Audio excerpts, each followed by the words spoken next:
Salve, salve galera, aqui é o Gabriel do Cortes Bilionários e no nosso primeiro mês monetizado conseguimos $5.800. Muito desse resultado é explicado e bem aprofundado no canal Bora Pra Prática, um canal de empreendedorismo na prática, e tudo isso de graça. Quer ter uma renda em dólar? Sem nem aparecer? Clica no primeiro link da descrição. Mas eu quero aproveitar, inclusive, essa sua perspectiva, Thiago, pelo seguinte. Pô, quando eu li esse livro aqui, eu falei, Kiyosaki é o cara. Isso antes da época de redes sociais, né? E você conheceu ele pessoalmente, você gravou com ele, ele já mandou recados específicos para você. Nudes. Como é que foi isso? Mandou nudes. Como é que é? Como é que é? Cara, para pensar. Eu lembro que eu cheguei um momento, eu cheguei no canto do ouvido dele, Pete. Que assim. Aí eu falei assim, hi, Mr. Kiyosaki. Holy shit. You have Suas a... interações com educadores financeiros são sempre assim sexuais, cara.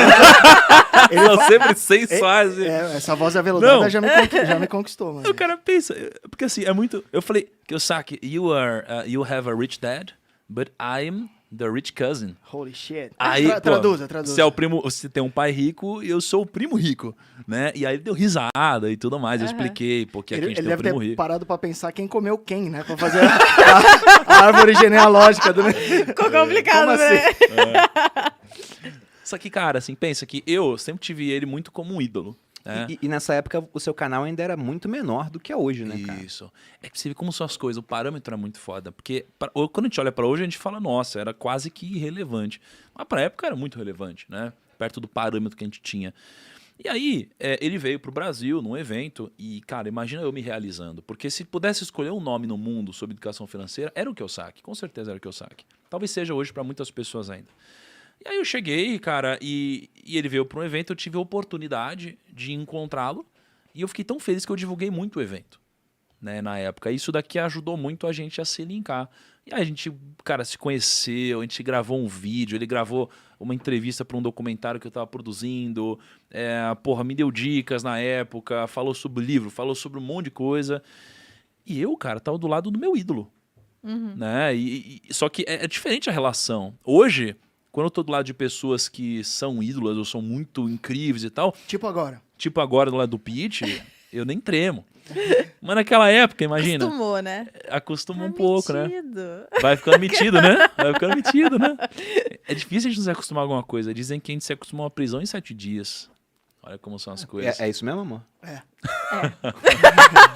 Sabe que eu tenho experiência com isso. Eu tô Você sabendo, fiquei Thiago? sabendo. Que você roubou um banco, não foi isso? Meu Deus. 2 bancos? Tá chegando longe a história, Tem que tomar né? cuidado ali embaixo, Não, é o deixa que ninguém mais subir. tem no Google, é isso que é pior. Não, explodir Malu caixa... Perini roubou um banco, isso é o que mais procurado. Não, explodir um caixa eletrônico não caracteriza Não. roubar um banco. São Ah, não? diferentes. Então- você entra em artigos então é- diferentes da Mas, ao mesmo tempo, quando a gente gravou, teve uma parada que eu fiquei um pouco chocado. Por quê? Porque pra mim eu tinha a construção de um ídolo, né?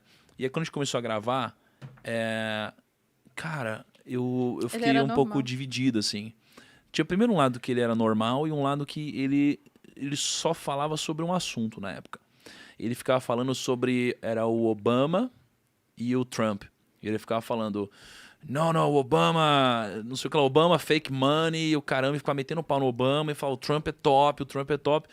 E aí ele só ficava falando de política. Eu falava, cara, fala do seu livro, eu queria ouvir daquele astro, né? E... Isso era 2017. É 2017, né? Mas, cara, pra mim foi uma experiência incrível, não tenho o que reclamar, entendeu? Mas, obviamente, a gente vai mudando nosso jeito de pensar. E hoje, o que eu entendo do Kiyosaki ele deixou um legado incrível pra gente. Formou uma legião de pensadores diferentes, né? Um pouco mais pró-empreendedorismo, fazer dinheiro e tal. Só que aí ele começou a mudar um pouco o próprio viés, a agressividade, coisas que realmente a rede social trouxe à tona que são um pouco diferentes do meu jeito de pensar, né? Eu acho que esse livro, você tem que tentar trazer ele para sua realidade. Então, foi bom você, apesar de mandar eu ler esse livro em 3 dias... te deu 3 dias? Me deu 3 dias. Porra! Você devia estar agradecido. É que você Você não já tá vê o agradecido. WhatsApp. Ele nem viu o É que WhatsApp. você não viu o você tem um... Mas você não veio o WhatsApp, eu queria saber quem confirmou. Ô, Lucas. O Lucão, né? Tem que conversar com esse Lucão. E aí, ao reler esse livro, eu percebi como ele foi provavelmente o livro mais importante da minha vida. Porque o meu pai me deu esse livro, e meu pai é CLT, sempre foi, extremamente avesso ao risco. E ao ler esse livro, eu estava na escola, e eu sempre estudei nas melhores escolas. E eu não sabia que meu pai tinha dinheiro, porque a gente nunca conversou muito sobre dinheiro. Então eu sabia só que meu pai tinha o pior carro de todos da escola, então eu me achava pobre. E é muito louco isso. Se tem alguma coisa que eu vou mudar em termos de approach com meu filho, é de falar sobre dinheiro. Falar o quanto que eu ganho, falar o que eu tô pensando. Porque eu fiquei tanto tempo assim no escuro com meu pai, que eu falei, primeiro, ele deve estar passando fome para fazer eu estudar no Bandeirantes, no Estoco, na PUC, que são colégios relativamente bem caros, né? E faculdade cara. Eu não sabia que ele tinha dinheiro. E isso fez com que eu, antes de ler esse livro, tivesse uma mentalidade de pobre. E ele fala aqui em uma passagem, ele fala, você pode estar pobre, mas se você agir como pobre, você vai ser para sempre pobre.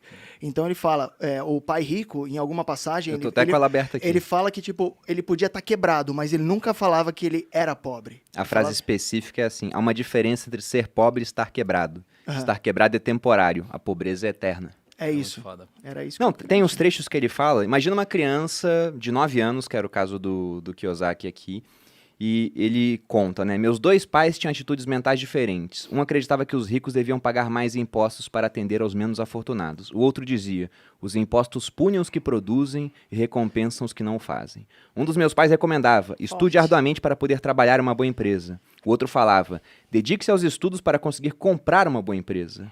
Um dizia, não sou rico porque tenho filhos. O outro, tenho que ser rico por causa de vocês, meus filhos. Um incentivava a conversa sobre dinheiro e negócios na hora do jantar. O outro proibia que se falasse no assunto.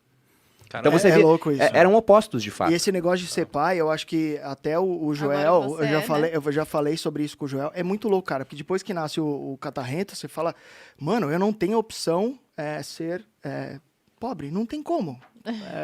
Então, Gasta, né? cara, ele já nasceu com déficit ali de uns 50 pau. Já fiz até uma planilha. Sacanagem. Vou cobrar, óbvio, juros compostos. É o milagre dos juros cara, compostos. eu separei aqui o que eu acho a frase mais sensacional dele, que é meio no começo, né, já que você tá nas frases. Pra mim, isso daqui é revolucionário. O cara falar isso, pra mim, é revolucionário. Impacta uma vida, uma geração inteira com essa ideia dele. Ele diz assim, ó, o dinheiro é apenas uma ideia. Se alguém quer mais dinheiro, precisa apenas mudar a sua forma de pensar. Então, cara, vê se isso daqui não muda uma geração, cara. Se não um pensamento revolucionário. Porque realmente, o cara que eu mais vejo falar sobre isso é o Perini, talvez de formas diferentes. Pô, porque ele fala, o real já tivemos 10 tentativas de moeda e o real hoje já perdeu quase 85% do valor, não sei o que lá. Aí fala, pô, mas por que o dinheiro vale? Ele vale porque as pessoas confiam nele, acreditam nele. Então me diz se de fato o dinheiro não vale porque as pessoas acreditam que vale, logo o dinheiro é apenas uma ideia. Né? Por que o Bitcoin vale? Pô, as pessoas acreditam nisso. Então se você consegue criar uma ideia, mudar a sua perspectiva, você criou dinheiro. Né? Ele diz que você cria dinheiro. Né? Então, cara, esse pensamento é revolucionário. E ele diz que tudo começa aqui dentro, de fato. Mas não sob uma ótica espiritual, sob uma ótica intelectual, né, cara? Isso é incrível.